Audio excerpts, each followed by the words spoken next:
السلام عليكم ورحمة الله وبركاته. إن الحمد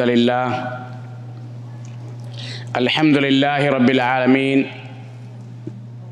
والعاقبة للمتقين والصلاة والسلام على رسوله الكريم وعلى آله وصحبه أجمعين ومن تبعه بإحسان إلى يوم الدين. أما بعد، فأعوذ بالله من الشيطان الرجيم. كنتم خير أمة أخرجت للناس تأمرون بالمعروف وتنهون عن المنكر وتؤمنون بالله. وقال تعالى: وتعاونوا على البر والتقوى ولا تعاونوا على الإثم والعدوان.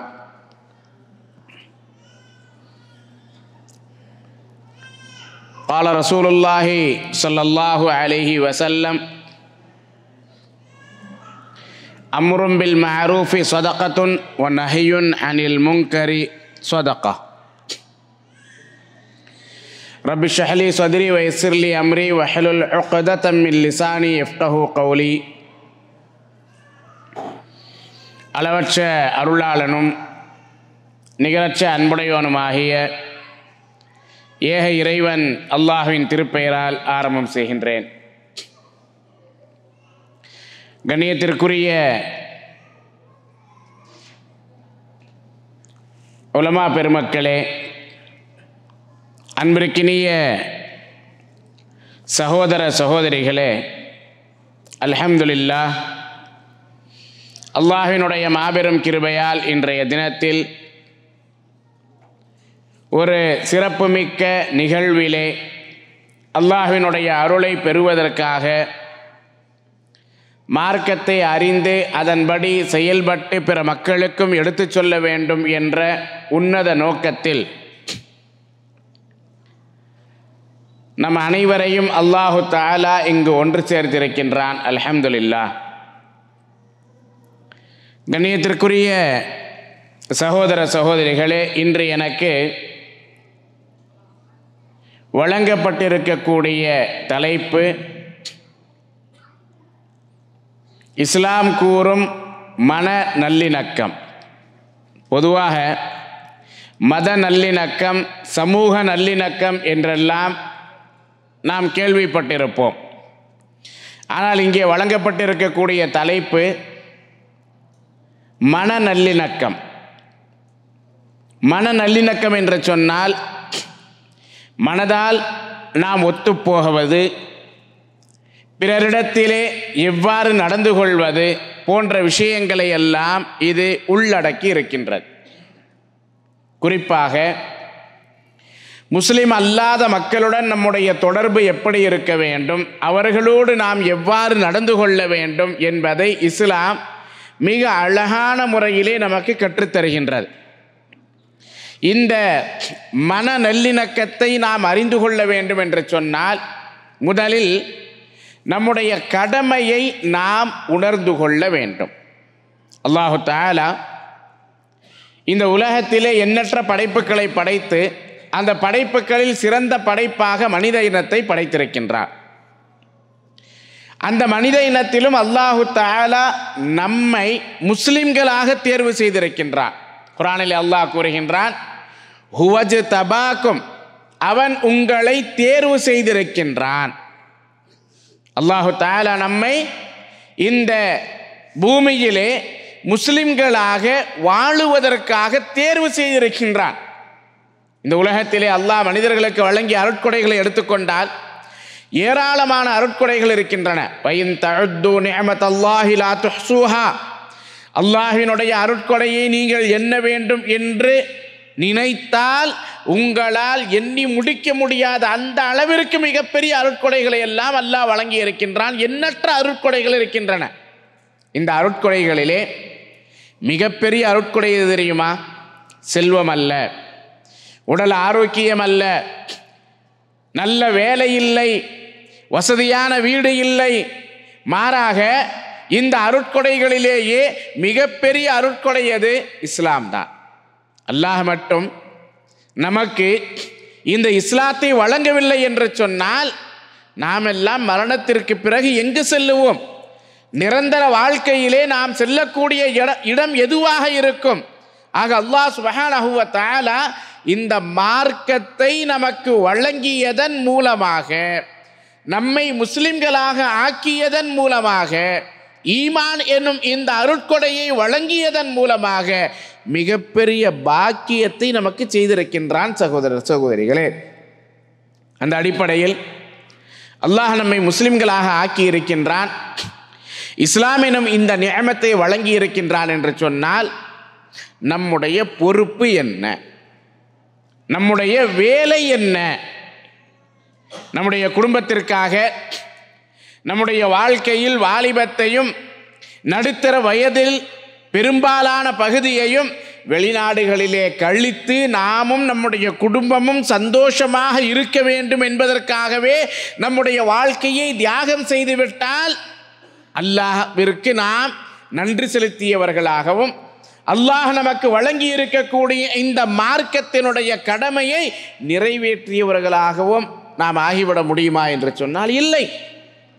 As a முஸ்லிம், ஒரு முஸ்லிமாக நம்முடைய கடமையை நாம் உணர வேண்டும். சகோதர சகோதரிகளே, நாம் மார்க்கத்தை பற்றி குறைவான இல்மை வைத்திருந்தாலும் சரி, மார்க்கத்தை அதிகமாக படித்திருந்தாலும் சரி, மார்க்க அறிஞராக இருந்தாலும் சரி, ஒவ்வொருவருக்கும் இந்த கடமை இருக்கின்றது. என்ன கடமை அது?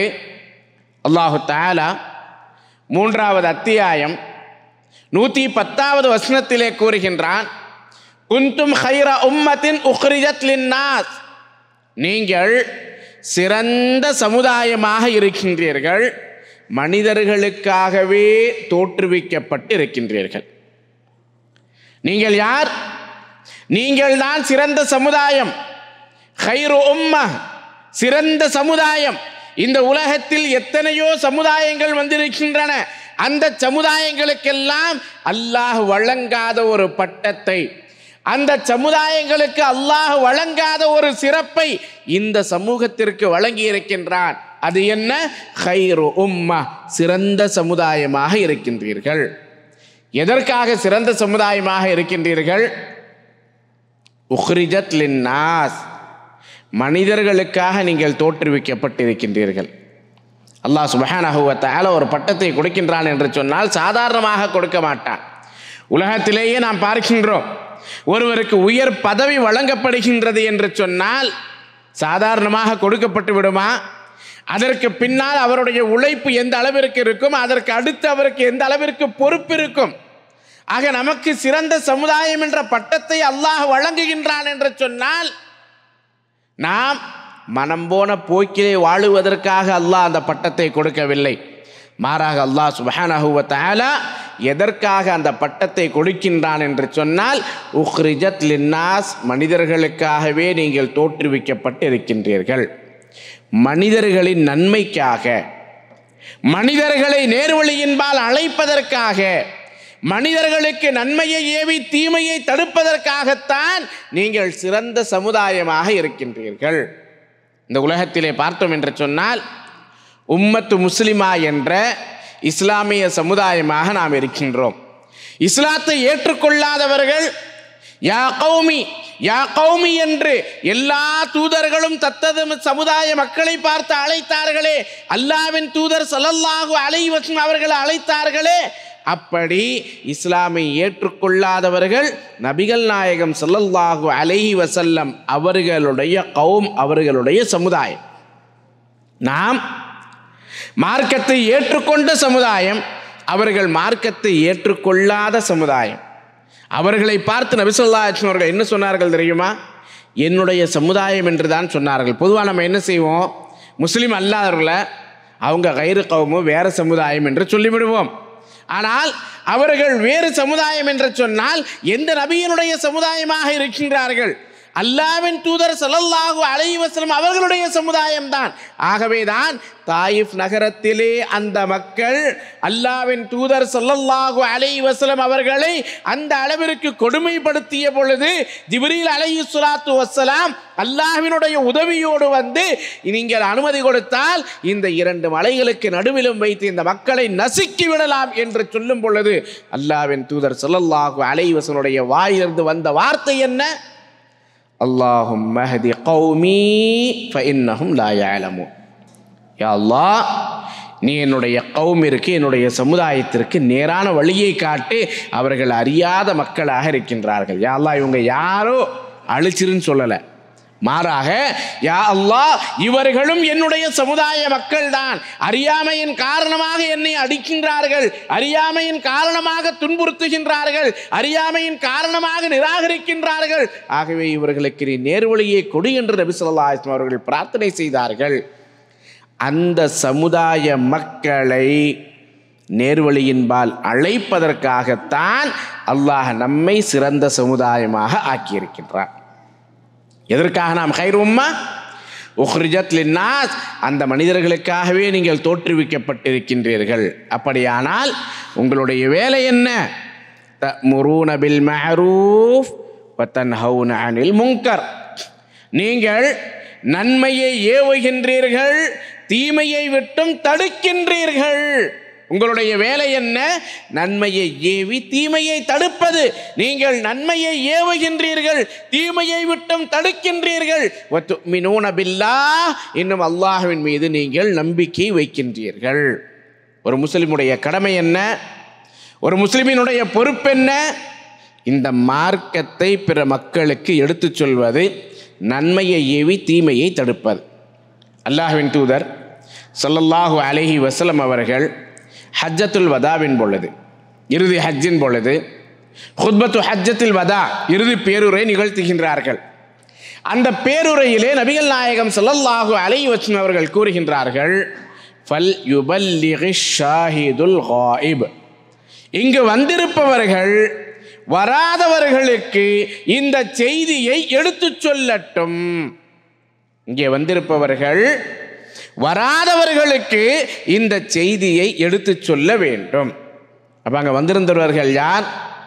1,00,000க்கும் மேற்பட்ட சஹாபாக்கள் அரஃபா மைதானத்திலே ஒன்று கூடியிருந்தார்கள்.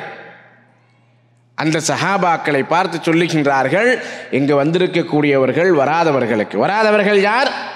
மதீனாவிலும் இன்ன பிற பகுதிகளிலும் குறைந்த அளவு முஸ்லிம்கள், உலகம் முழுவதிலும் முஸ்லிம் அல்லாத மக்கள். ஆக வராத மக்களுக்கு இந்த செய்தியை எடுத்துச் சொல்லுங்கள் எனும் பொழுது உலகம் முழுவதிலும் கொண்டு போய் அல்லாஹ்வினுடைய மார்க்கத்தை நீங்கள் எத்தி வையுங்கள் என்று நபி ஸல்லல்லாஹு அலைஹி வஸல்லம் அவர்கள் கட்டளையிடுகின்றார்கள். இங்கு வந்திருப்பவர்கள் வராதவர்களுக்கு செய்தி எடுத்துச் சொல்லட்டும் என்று சொல்லும் பொழுது அந்த நேரத்தில் ஒன்று கூடியிருந்த சஹாபாக்களை மட்டும்தான் குறிக்குமா, அல்லது கியாமத் நாள் வரை வரக்கூடிய மக்கள் அதை குறிக்குமா? அந்த நேரத்திலே வந்திருந்தவர்கள் சஹாபாக்கள்.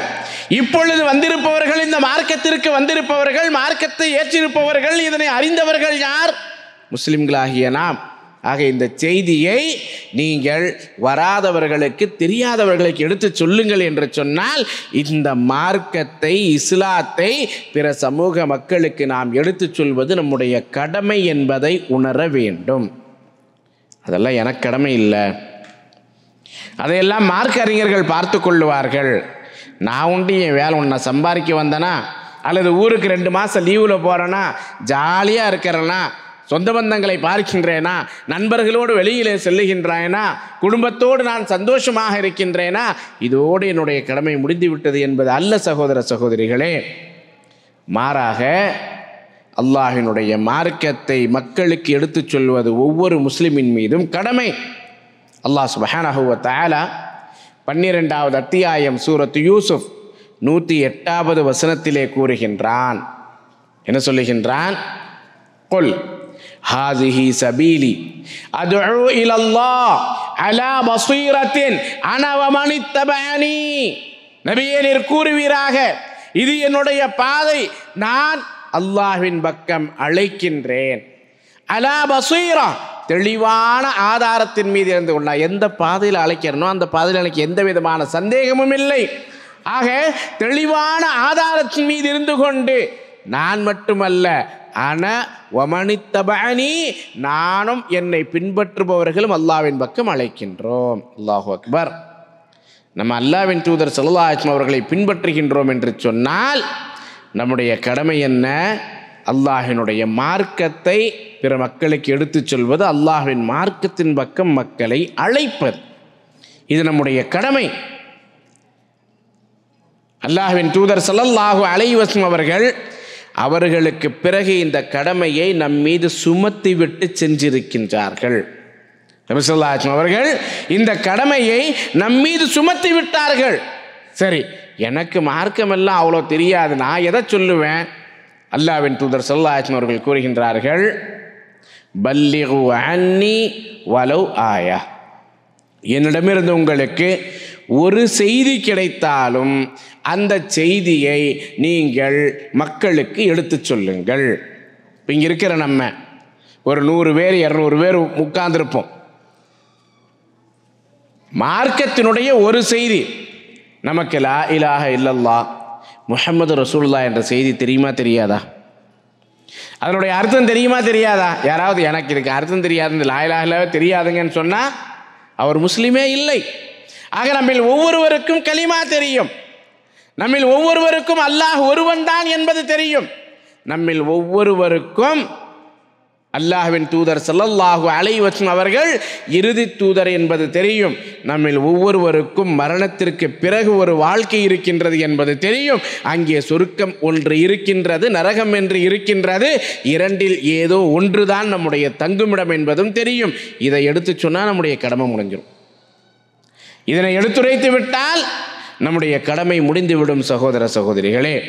ஆக அல்லாஹினுடைய மார்க்கத்தை மக்களுக்கு எடுத்து சொல்வது என்பது நம் மீது அல்லாஹ்வின் புறம் இருந்து சுமத்தப்பட்ட கடமை என்பதை நாம் விளங்கிக் கொள்ள வேண்டும். இன்னைக்கு மக்கள் எப்படி இருக்காங்க தெரியுமா?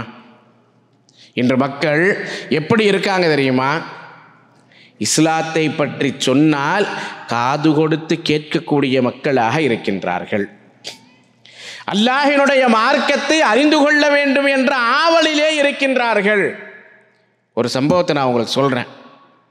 சென்ற வியாழக்கிழமை நான் அல்ஹம்துலில்லாஹ் சவுதி அரேபியாவுக்கு வந்தேன்.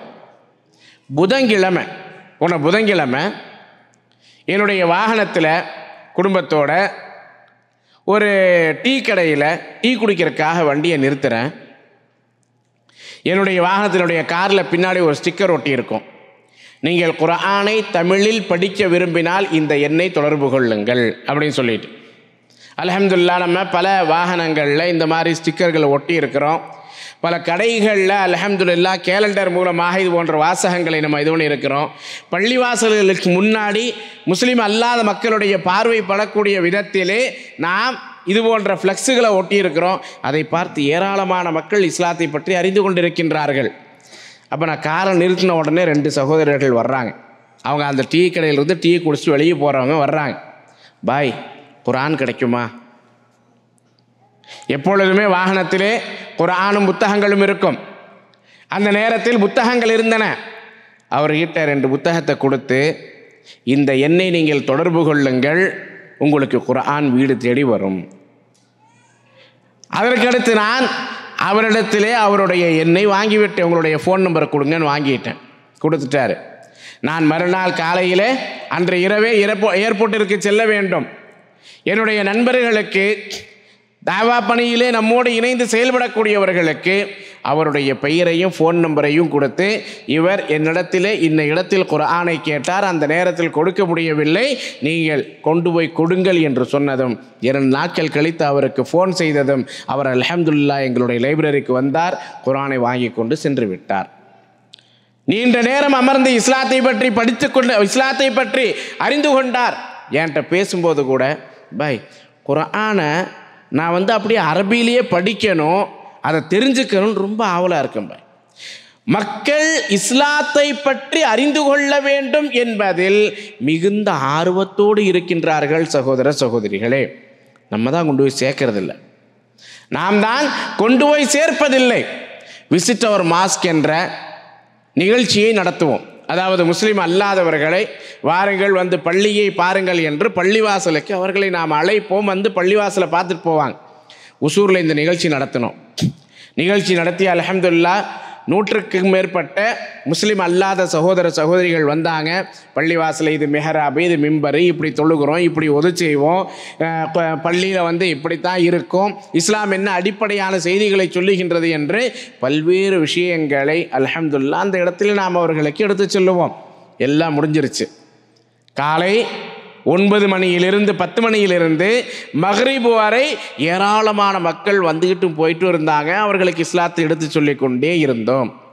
நிகழ்ச்சி முடிஞ்சு மறுநாள் ஒரு இந்த அமைப்பை சேர்ந்த சகோதரர் ஃபோன் பண்ணுறாரு பள்ளியினுடைய இமாமிற்கு, நிகழ்ச்சி ஏற்பாட்டாளருக்கு. பாய், என் மேலே உங்களுக்கு என்ன கோபம்? நாம் யாரை மன நல்லிணக்கம் என்பது எங்கே வருதுன்றது இங்கே பாருங்க. நம்ம பொதுவாகவே ஒருவர் இந்த அமைப்பிலே இந்த அமைப்பிலே இருந்தால் அவர்கள் எல்லோரும் நமக்கு எதிரானவர்கள் என்று நினைத்து கொண்டிருக்கின்றோம். அவங்கள நம்ம பார்க்குற பார்வை எப்படி தெரியுமா இருக்கும்? நம்முடைய எதிரி, நம்ம அவங்களுக்கு எதிரி. யாது பில்லா, அப்படி அல்ல சகோதர சகோதரிகளே. அவர் அந்த அமைப்பினுடைய பெயரை சொல்ல விரும்பவில்லை. தீவிர இந்து மதத்தை பின்பற்றக்கூடிய மக்கள் அந்த அமைப்பில் இருக்கக்கூடியவர்கள்.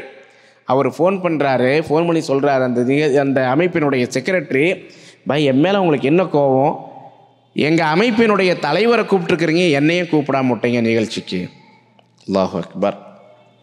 எங்கள் அமைப்பினுடைய தலைவர் நேற்று வந்துட்டு போய் அருமையான நிகழ்ச்சி, பள்ளிவாசலுக்குள்ள இது வரைக்கும் போனதில்லை, சென்றேன், பார்த்தேன், இஸ்லாத்தை பற்றி பல விஷயங்களை நான் தெரிந்து கொண்டேன் என்று சொல்லுகின்றார். என்னை ஏன் அழைக்கவில்லை என்று வேதனையோடு பதிவு செய்கின்றார், வேதனையோடு சொல்லுகின்றார் என்று சொன்னால் இன்று மக்கள் நம்மிடத்தில் எந்த அளவிற்கு இணக்கமாக இருக்கின்றார்கள் என்பதை பாருங்கள். இதே மாதிரி அமைதியை நோக்கி வாழ்வியல் கண்காட்சி என்ற கண்காட்சியை நடத்துகிறோம். அல்ஹம்துலில்லாஹ் பல இடங்களிலே கண்காட்சிகளை நடத்தி கொண்டிருக்கின்றோம். இப்பொழுது கூட வரக்கூடிய சனி மற்றும் ஞாயிறு 2 நாட்கள், 15, 16 ஆகிய 2 நாட்கள் ஆம்பூரிலே நடைபெற இருக்கின்றது. ஜனவரி 3, 4, 5 3 நாட்கள் சிவகங்கை மாவட்டம் காளையார் கோயிலிலே நடத்தினோம். இப்படி தமிழகம் முழுவதும் அல்ஹம்துலில்லாஹ் ஏராளமான இடங்களில் அமைதியை நோக்கி வாழ்வியல் கண்காட்சி என்ற கண்காட்சியின் மூலமாக மக்களுக்கு மார்க்கத்தை எடுத்து சொல்லிக் கொண்டிருக்கின்றோம். சேலத்தில் இந்த நிகழ்ச்சி நடத்தணும். ஒரு பள்ளிவாசலுடைய மேல்தளம், மெயின் மார்க்கெட்டில் பழைய பஸ் ஸ்டாண்டில் இருக்கக்கூடிய பள்ளிவாசல், ஏராளமான மக்களுடைய நடமாட்டம் அந்த பக்கம் இருக்கும். அல்ஹம்துலில்லாஹ் 1000க்கும் மேற்பட்ட மக்கள் 2 நாள் கண்காட்சியில் வந்து கலந்துக்கிட்டாங்க. அதில் அந்த மாவட்டத்தினுடைய பிஜேபியின் தலைவர்களில் ஒருவர், வர்த்தகர் அணி தலைவர், ஒரு தமுமுக சகோதரர், அவரை அந்த நிகழ்ச்சிக்கு அழைச்சிட்டு வர்றார். வந்தவர் முழுமையாக ஒரு 100 பேனல் இருக்கும், அதெல்லாம் நான் அவருக்கு எக்ஸ்பிளைன் பண்ணுறேன். அல்ஹம்துலில்லாஹ் அவருக்கு அதை முழுமையாக எடுத்து சொன்ன பிறகு கடைசியில் அவங்கள்ட்ட நம்ம கருத்து கேட்போம். கருத்து கேட்கும் பொழுது சொல்லுகின்றார், இதுவரைக்கும் எங்களுக்கு இஸ்லாம்னா என்னன்னு சொல்லி கொடுக்கப்பட்டுச்சோ அது அல்ல இஸ்லாம். இஸ்லாம் என்றால் அமைதி மார்க்கம், முஸ்லிம்கள் என்றால் நல்லவர்கள் என்பதை நான் இந்த இடத்திலே வந்து விளங்கி கொண்டேன். நான் போய் என்னுடைய சகோதரர்கள்ட்ட சொல்லுவேன், எப்போ நம்ம நினைக்கிற மாதிரி இல்லை இஸ்லாம், இஸ்லாம் சிறந்த மார்க்கம், இஸ்லாம் நல்ல மார்க்கம் என்று நான் என்னுடைய சகோதரர்களிடத்திலே போய் சொல்லுவேன் என்று அவர் சொல்லுகின்றார். அதுக்கடுத்து அங்கிருந்து வெளியே படிக்கட்டில் இறங்கும்போது அந்த இஸ்லாமிய நண்பருடைய தோளில் கையை போட்டு அவரால் அடக்கி கொள்ள முடியாமல் அழ ஆரம்பித்து விட்டார். பாய், இத்தனை வருஷமாக உங்கள் கூட தானே இருக்கிறோம், ஏன் இத்தனை வருஷமாக எங்களுக்கு இஸ்லாத்தை பற்றி சொல்ல? இத்தனை ஆண்டுகளாக நாங்கள் உங்களை பற்றி தவறான கண்ணோட்டத்திலேயே இருந்து விட்டோமே, எவ்வளவு பெரிய தவறை நாங்கள் செய்து விட்டோம் என்று அவர் தன்னை அடக்கிக் கொள்ள முடியாமல் தேம்பி தேம்பி அழுகின்றார். அந்த இஸ்லாமிய சகோதரர் அவரை ஆசுவாசப்படுத்துகின்றார். இப்போது நீங்கள் தெரிஞ்சுக்கிட்டீங்களே எங்களை பற்றி, இப்போ தான் எங்களுக்கு மார்க்கத்தை சொல்லக்கூடிய சந்தர்ப்பம் கிடச்சிது, எங்கள் மேலேயும் தப்பு இருக்கு, நாங்கள் உங்களுக்கு சொல்லலை, நீங்கள் விளங்கி கொண்டீர்கள் அல்லவா என்று. அல்ஹம்துலில்லாஹ் அல்லாஹினுடைய மாபெரும் கிருபையால் இஸ்லாத்தை அந்த மக்கள் இப்படியெல்லாம் விளங்கிக் கொள்கின்றார்கள். இப்போ நம்முடைய கடமையை நம்ம நிறைவேற்றணும்னு சொல்லுங்க வைங்களேன், அல்லாஹு தஆலா மன நல்லிணக்கத்தை கொண்டு வருவான். நபி ஸல்லல்லாஹு அலைஹி வஸல்லம் காலத்தில் பார்த்தீங்கன்னு சொன்னால், அல்லாஹ்வின் தூதர் ஸல்லல்லாஹு அலைஹி வஸல்லம் அவர்களை குறைஷியர்கள் கடுமையாக எதிர்த்தார்கள். Abu Jahl, Abu Lahab, Utba, Shaiba போன்றவர்களெல்லாம் கடுமையாக எதிர்த்தார்கள். அல்லாஹ்வின் தூதர் ஸல்லல்லாஹு அலைஹி வஸல்லம் அவர்கள் அபூ ஜஹலை எப்படி பார்த்தாங்க, அபூ லஹப் எப்படி பார்த்தாங்க, இன்ன பிற இஸ்லாத்தை எதிர்க்கக்கூடியவர்களை எப்படி பார்த்தாங்க? ஒரு மனிதனுக்கு 2 பார்ட்.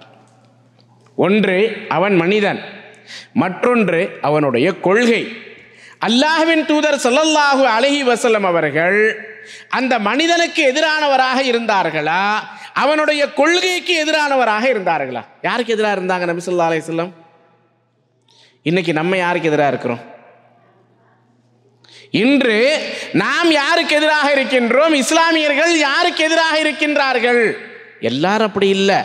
ஆனால் ஒரு இஸ்லாத்தை எதிர்க்கக்கூடியவர் என்ற ஒரு கண்ணோட்டம் வரும் பொழுது, ஒரு மனிதரை பார்க்கும் பொழுது, அந்த மனிதனை நாம் நம்முடைய எதிரியாக பார்க்கின்றோம்.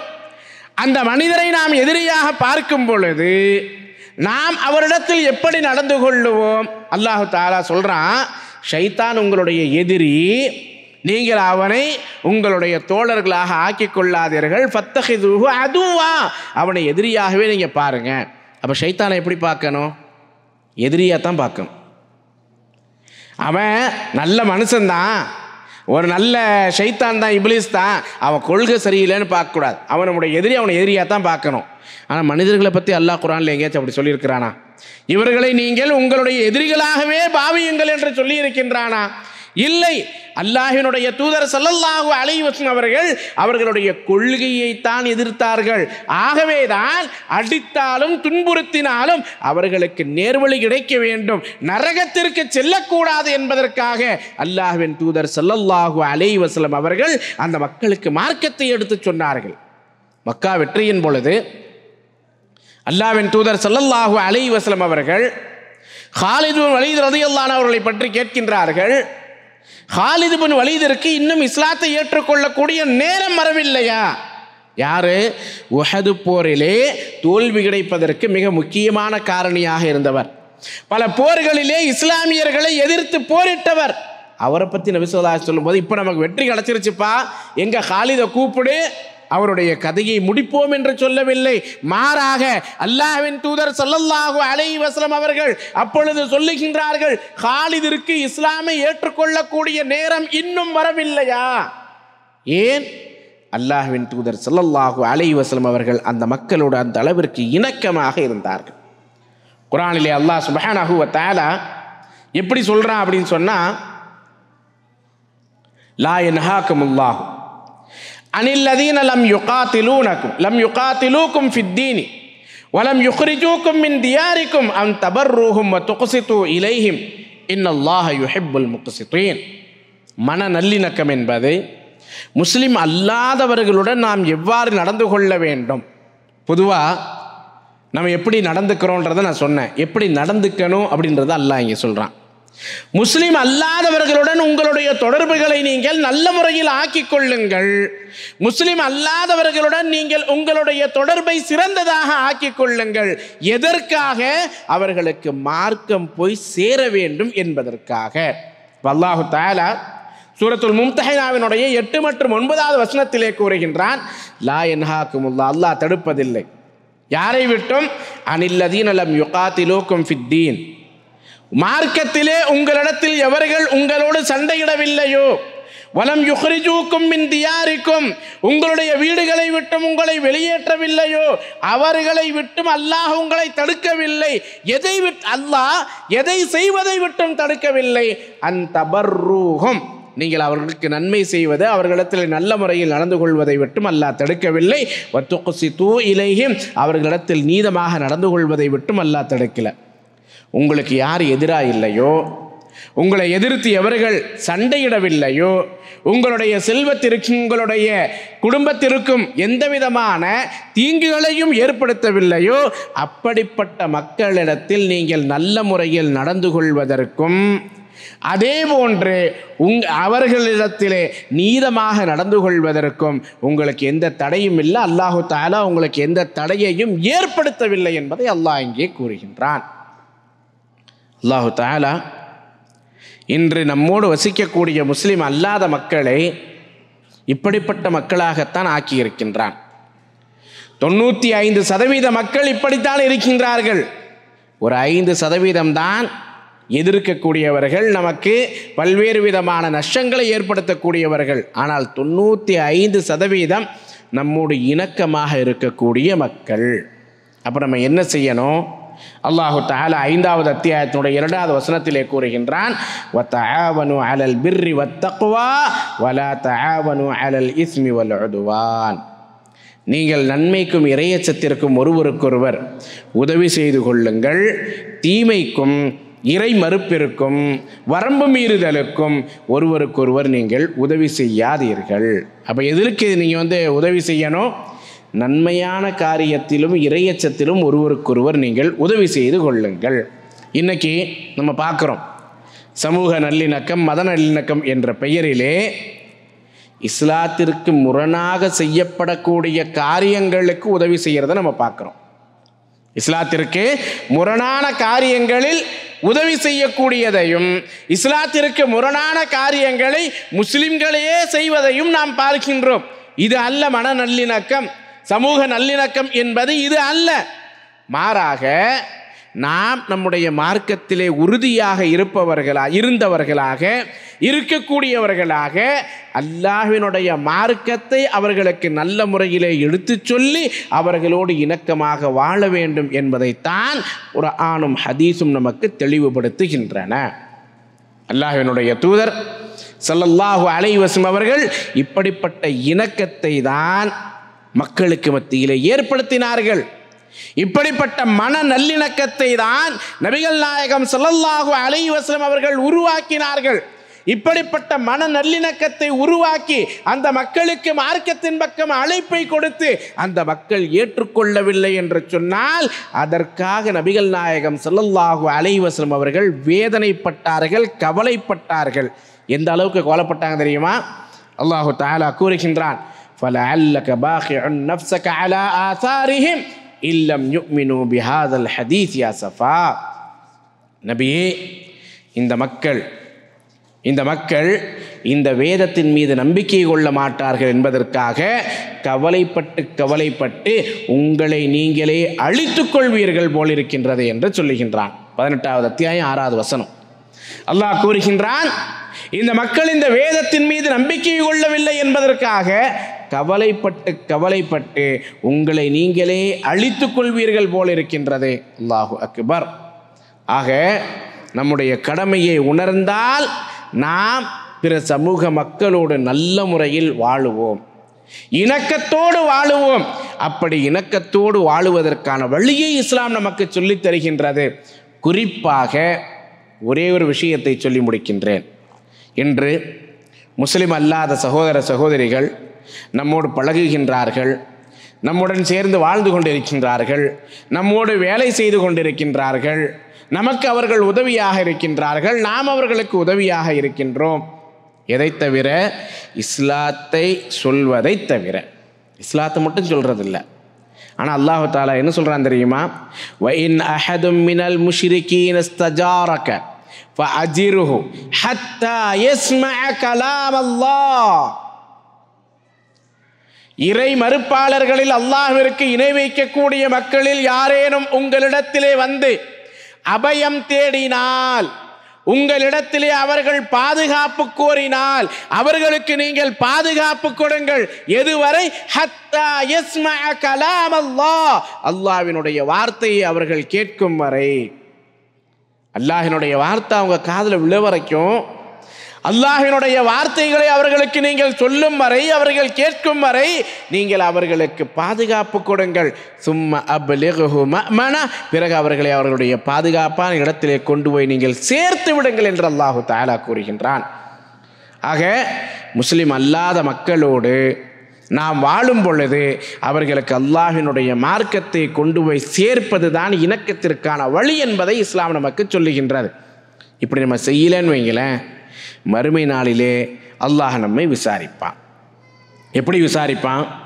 குர்ஆனிலே அல்லாஹ் சுப்ஹானஹு வ தஆலா 2வது அத்தியாயம் 143வது வசனத்திலே கூறுகின்றான், வகதாலிக ஜஅல்நாக்கும் உம்மத்தன் வஸத்தா, நாம் உங்களை இவ்வாறே நடுத்தர சமுதாயமாக ஆக்கியிருக்கின்றோம். எதற்காக? லிதகூனு ஷுஹதா அலன் நாஸ், நீங்கள் மனிதர்களுக்கு சாட்சியாளர்களாக இருக்க வேண்டும் என்பதற்காக. வயகூனர் ரசூலு அலைக்கும் ஷஹீதா, இன்னும் தூதர் உங்களின் மீது சாட்சியாளராக இருப்பார். நீங்கள் மனிதர்களுக்கு சாட்சியாளர், தூதர் உங்களின் மீது சாட்சியாளர். அல்லாஹ்வின் தூதர் ஸல்லல்லாஹு அலைஹி வஸல்லம் அவர்கள் இதனுடைய விளக்கத்தில் சொல்கிறாங்க. புகாரியில் இந்த வசனத்தினுடைய விளக்கத்திலே வருகின்றது, நாளை மறுமை நாளிலே அல்லாஹு தஆலா நூஹ் அலைஹிஸ்ஸலாமை கூப்பிடுவான். கூப்பிட்டு கேட்பான், நூஹே, என்னுடைய செய்தி உங்களுடைய சமுதாய மக்களுக்கு நீங்கள் எடுத்து சொன்னீங்களா? அப்போ நூஹ் அலைஹிஸ்ஸலாம் சொல்லுவாங்க, ஆமாம் யா அல்லாஹ், நான் எடுத்து சொல்லிட்டேன். அந்த சமூக மக்களை பார்த்து அல்லாஹ் கேட்பான், இதோ என்னுடைய தூதர் நூஹ் உங்களுக்கு என்னுடைய செய்தி உலகத்திலே எடுத்து சொன்னாரா? அந்த மக்கள் மறுப்பார்கள், யா அல்லாஹ், இவர் எங்களுக்கு எதுவுமே சொல்லலை. அப்போ அல்லாஹ் என்ன செய்வான், நூஹே, நீங்கள் தான் இப்போ ஆதாரத்தை சொல்லிட்டீங்கன்றீங்கல்ல, ஆதாரத்தை கொடுங்க. நூஹ் அலைஹிஸ்ஸலாம் சொல்லுவாங்க, யா அல்லாஹ், முஹம்மதும் அவருடைய சமுதாயமும் சாட்சியாக இருக்கின்றது.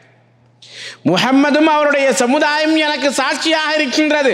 நூஹ் அலைஹிஸ்ஸலாம் மட்டுமல்ல, எல்லா நபிமார்களுக்கும் அவர்களுடைய சமூக மக்களுக்கும் நாம் சாட்சி சொல்லுவோம்.